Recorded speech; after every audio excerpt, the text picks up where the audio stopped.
What's up, guys? We are in South Karana still. No longer at the Aviax, though. Today we are camping the Treants. This is in the northeast area of the zone of South Karana. So if you zone in from North Karana and just head left along the water, these Treants are right up in the corner off the river there, and there's two of them that spawn here. They are on a 4 minute timer actually, so kind of interesting. The zone timer is 6 minutes, but for whatever reason these treants are on a 4 minute timer, so they spawn pretty fast and furious here. I was doing this camp yesterday, 2 days ago, something like that, with a necro, which was actually kind of nice to be able to duo it. I think we were like level 29 at the time. I was 29, he was 30, and because they spawn so quickly, you really have to keep on top of it. Like, it's pretty intensive mana drain trying to knock them down. So the two of us being able to do it made it much easier. They're like level 23 to 27, I think, is their range.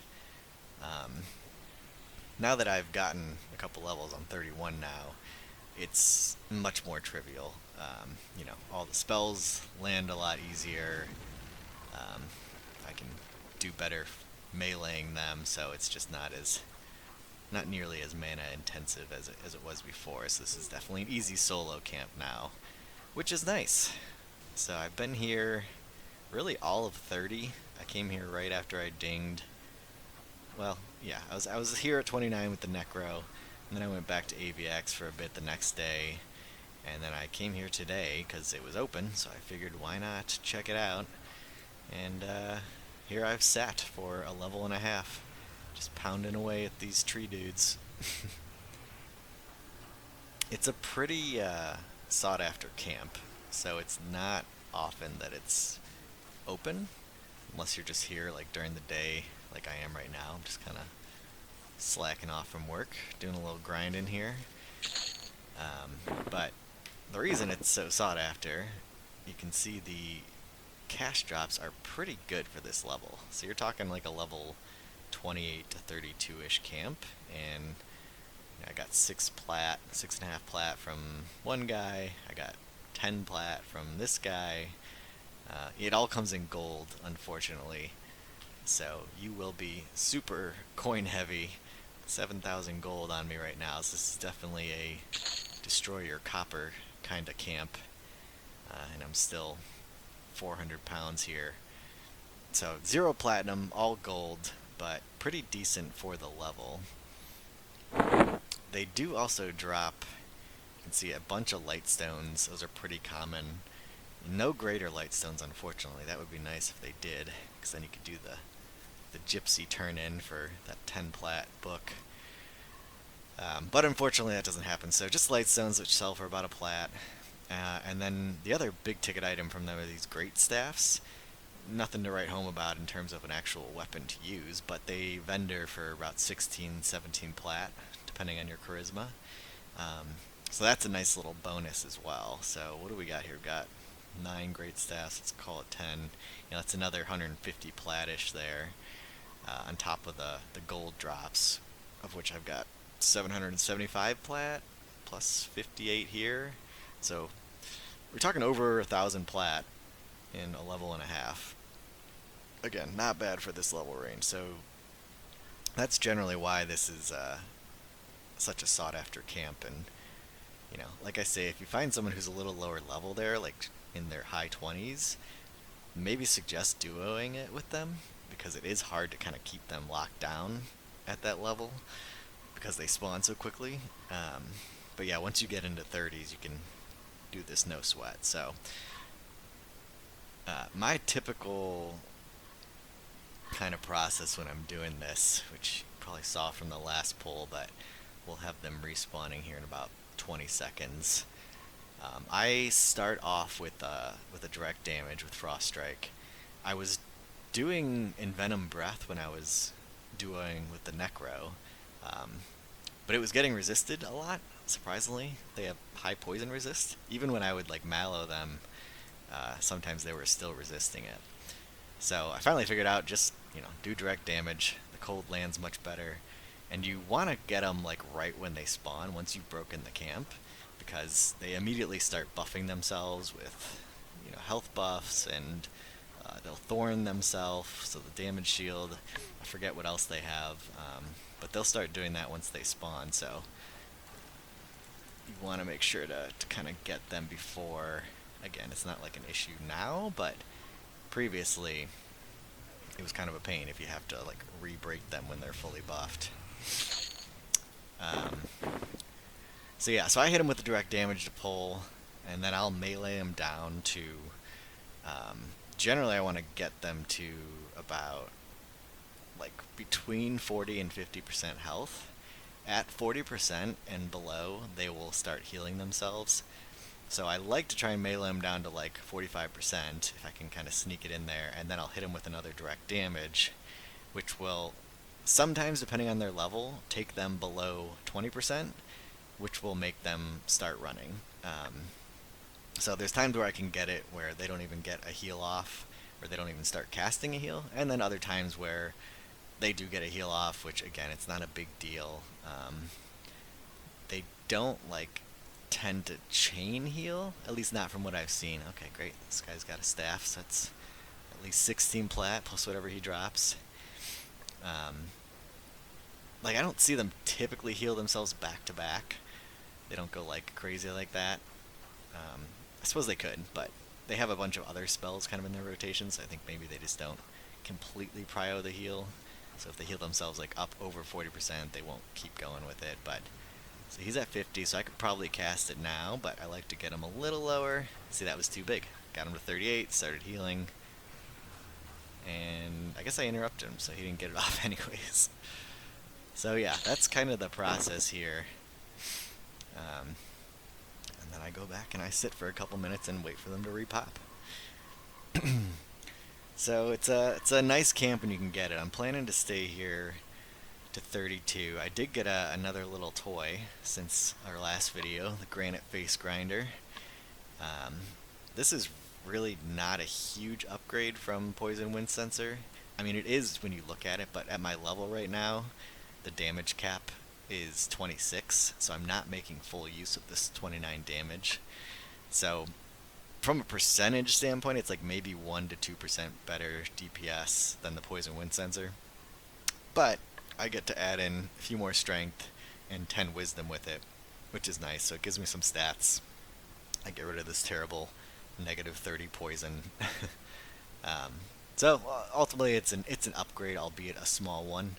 I will probably get rid of it once I hit 40. I'm planning to get the herbalist spade as the upgrade there. So don't know if I'll keep the granite face grinder. Maybe give it to an alt or something like that. I think it is. Can anyone use it? Oh, okay, warrior, paladin, shadow knight, shaman. So not anyone, but if you've got a tank class. Yeah, so as I was saying, I was gonna stay here till 32. I'm doing something kind of stupid, but a big push for why I was trying to level the shaman right now. Obviously, I like leveling alts too, but really I'm trying to get him to 32 because that's when, from an alchemy perspective, I can get to 36 skill level. Alchemy is such a weird trade skill. Like all the other trade skills, I'm pretty sure, like blacksmithing, tailoring, all those, you could max out at level 1 if you wanted to, I think. I don't think there's like a level requirement for the skill, but with alchemy, there is. So it's a shaman only trade skill, so only shamans can learn it, and they don't get it until level 25. And then it only increases 5 points per level, so it's almost like a weapon skill. But it's 5 points from the level you get it. It's like at level 25, the max skill is 5. At level 26, it's 10. So the reason I want to get to 32 is because then I can get to 36, and that means I can trivial combine armor dies. So I had this like goal on my druid to max out blacksmithing, which I did. Well, maxed as much as he could. He's a halfling. So max for him is 242. I think only dwarfs can get to 250 with their cultural smithing, but I maxed it out, spent a lot of money, a lot of time, a lot of clicking, really with the sole intention of I wanted to make a barbarian warrior and give him dyed plated armor so that he'd look really cool.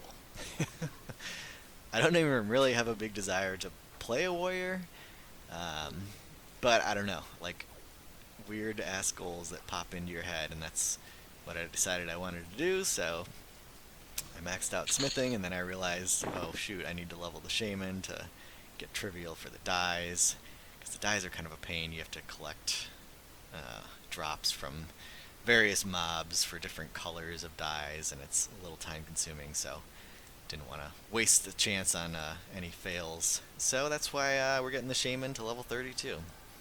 And then we're going to dye some armor for the warrior, who is level 15. Don't even know if I'm going to keep leveling him, but we're going to make him look cool. And then maybe we'll sell some armor dyeing services in the tunnel, maybe. And then we'll get back to a different goal. Probably get back to... I'll probably continue the shaman, honestly, until like level 34. At least just to kind of see what that's like. That's when I'll get my first pet. And really when a lot of people say the class kind of opens up, so I'm kind of excited for that.